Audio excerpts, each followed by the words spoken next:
Hi y'all, Archie Native Flor-xan, and today I got another one of them prep ahead meals for tomorrow's dinner. So let's get into it. Alright folks, so getting started, I've got a couple of small tenderloins. Y'all have seen me do stuff with these in the past. And I want to get started by removing the bit of silver skin that we got here on the outside.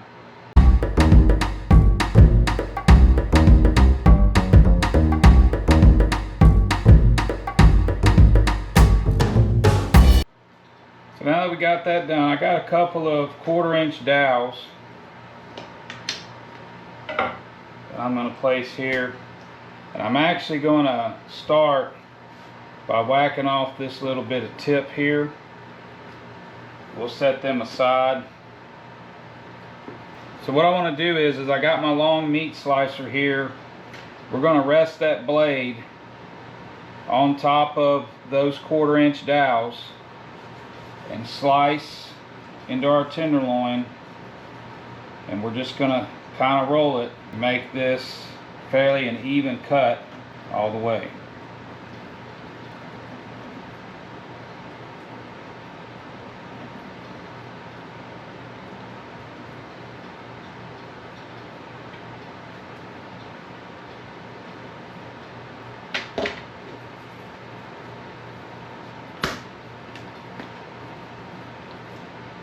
So there's one. Okay, so I got a 2-gallon zip bag that I just cut the slide off of it and then split it down the sides. We're going to take what we just cut,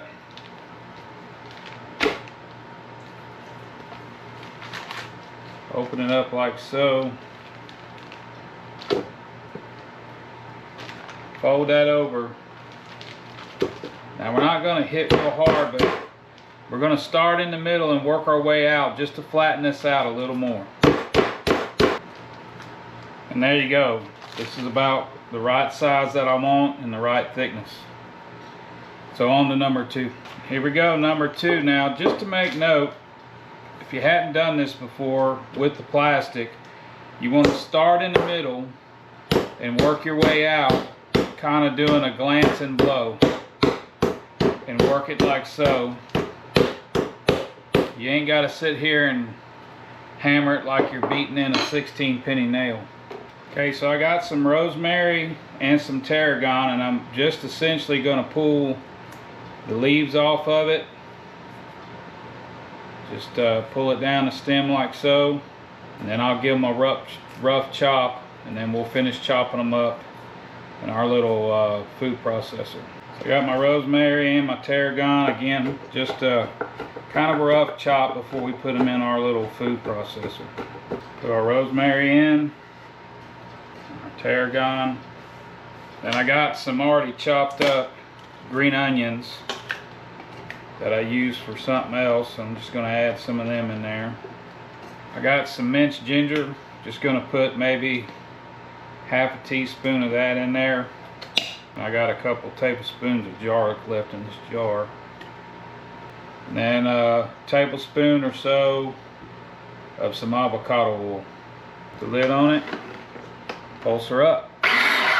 Push everything down. What we want to do is make not a fine paste, but a decent sized paste. And then if you need to, add a little more oil to it. You don't have to use avocado oil. You can certainly use an olive oil or whatever. I just happen to have some avocado oil on hand. There you have it. That's about the consistency I want. Okay, so we're going to lay our meat back on our freshly cleaned board. So first we're going to season our meat with a little chupacabra chop house seasoning. Then we got our mixture that we made. I'm just gonna put some of that on there and just spread it out. Try to get it distributed evenly across the meat. Don't need to go real heavy, just a thin coat. You know, the rosemary and tarragon, pretty heavy flavored. So you don't have to do it real thick.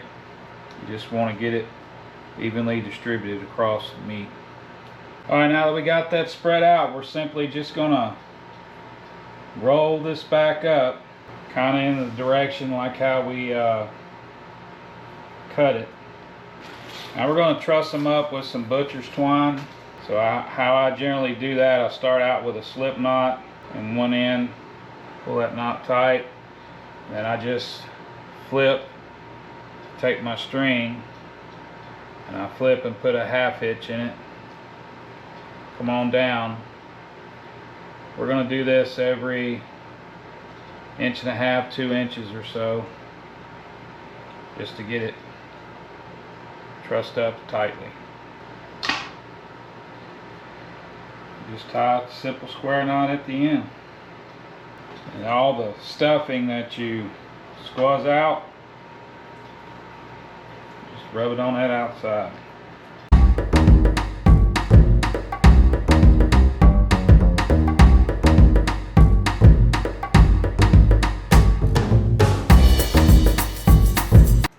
Alright, our next step is I'm just going to place these in one of these vacuum seal bags, and then we're going to park these in the fridge overnight to let all them flavors come together.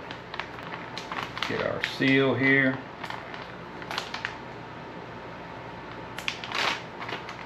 And I've talked about these bags in one of my other videos, but I've never really shown people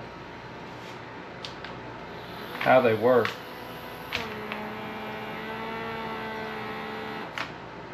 Takes it a second to open the little air valve. There it goes. Probably should have pushed most of that air out before I did this. We're going to put these in the fridge overnight, let all them flavors have time to do their magic, and then we'll get to cooking these tomorrow. Alrighty, so it's the next day. Got our tenderloins out of the fridge. We're just going to take them out, get them on a pan. I got the pit running, coming up to temp out there. We're going to run these at 250. So all I'm going to do now is I'm going to put some of that Meat Church honey hog on here, just to kind of add a little more different flavor to it. Alrighty, here we go. Put that biggest one there, that one there. We'll check them once we hit about 165, 170. We'll pull them off. Okay, they've been on for about an hour. Just gonna give them a check. I did flip them at about a half-hour mark. We just kind of want to see where they're at. I don't know what happened to them 2 Scooby snacks we had up front, but I'm gonna move this one around a little bit.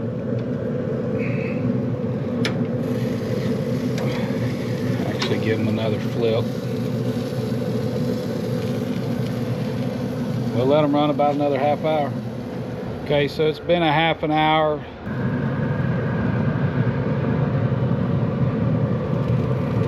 See, this one's temping, still a little under what I want.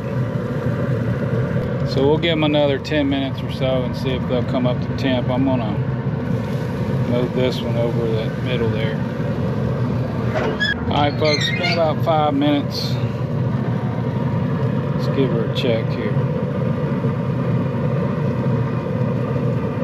169, it's good enough for me. And 160, it's 170s. Put them in a pan, cover them with foil, and let them rest. Alright, so the meat's off the pit. I went ahead and cut the butcher's twine off of it. Let's give this a couple of slices.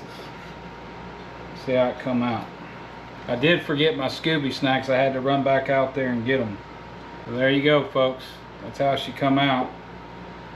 So let's grab a plate. Alright, so let's put a couple of these on here.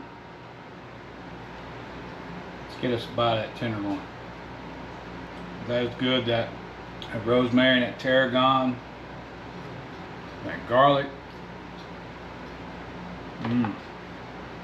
if you like a dish that's got that herby, earthy kind of flavor, this is the dish for you. I guarantee it. Super easy to make. Yeah, it was a little bit tricky with the cutting, but it's not that hard to do. You can probably get your butcher to go ahead and cut one like that for you. I don't know. I haven't never asked, but maybe you got a butcher that'll do it. But other than that, hope you try this dish. It come out excellent. Thanks for y'all watching. Thanks to all you new subscribers out there. I really appreciate your support. We'll see you on the next one.